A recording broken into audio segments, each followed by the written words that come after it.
In the world we live in, there's one universal language: money. Its significance is felt all over London, home to over 506,000 businesses and over 5 million employees. For the individual, finances impact your quality of life and economic freedom. However, for buskers, is money earned when performing important? I have two kids, and everything, like I play as if my life depends on it, because it does. And I think, like, you know, people are like, have you got a pension? Have you got this? And it's like, no, it's like, I'm going to play and then I'm going to die.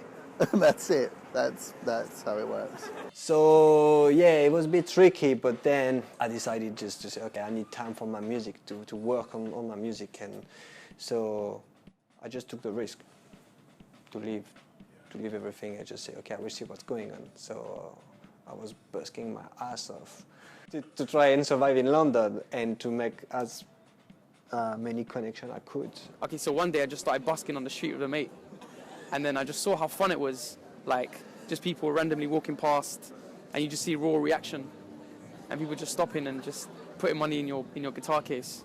And then after like a full day of busking, I saw how much money we could actually make. It's actually pretty decent. So I thought, let me just quit my job and just do music full time. As a musician, living in London can pose a huge challenge, considering London is the most expensive European city to rent in. Are these buskers getting by? To be honest, through busking, I can pay all my bills at the beginning of the week. Like, first 2 days, I'm set for the week, so I can just do what else I want for the rest of the week. But I still find myself busking. So financially, it's cool. It does what busking needs to do. London is generous at different times in different places. So different days of the week, you go to those places. With experience, you get to see how she's generous. Seeing as buskers are able to sustain themselves, is there a formula behind maximising their income? First of all, you've got to pick a good spot, like outside Harrods, for example. Tourists 24/7, all year round. Play a fluid set of songs where you're not like pausing too much in between songs, and you're talking to the crowd and connecting. Be like, okay, he's saying something now. Let's see what he's got. If you've got energy, then they're gonna give you energy back. And it's like just one big party, if you like. So sometimes you get guys who make £300 a show. This is one show. Sometimes you get guys who make like 20 pounds a show. So the guy last year, he plays the violin, and he made about £1,000 in one show.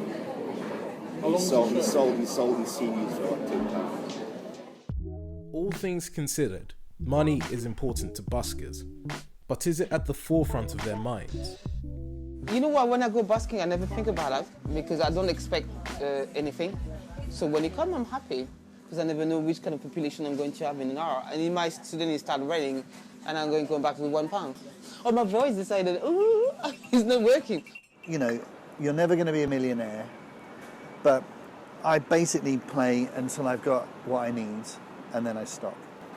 If I earn more than I need, then I'm probably taking food out of someone else's mouth. Busking offers a less financially secure lifestyle compared to other jobs. And although money is important, it is not the sole reason for busking. That said, if you like the buskers vibe, feel free to show them your appreciation. Right? A guy came up to me yesterday, he wants to do, or the day before, he wants to do electronic money things. So, you know, like a QR code, and he says, no, you know, anything less than 50 people would be an insult to your majestic music. And I'm like, oh dear, you don't understand, do you? It's like some alchemy happens. You've got composer plucks out of the ether this idea, roughly puts it into a rudimentary form of notation. It's as close as he can get to the idea, but it's not really the idea, you know what I mean? A musician comes along, goes, okay, and throws it back into the ether. Somebody walks into that ether and decides to put their hand in their pocket. If they give you even a penny, something miraculous has happened there. It's a thing of beauty.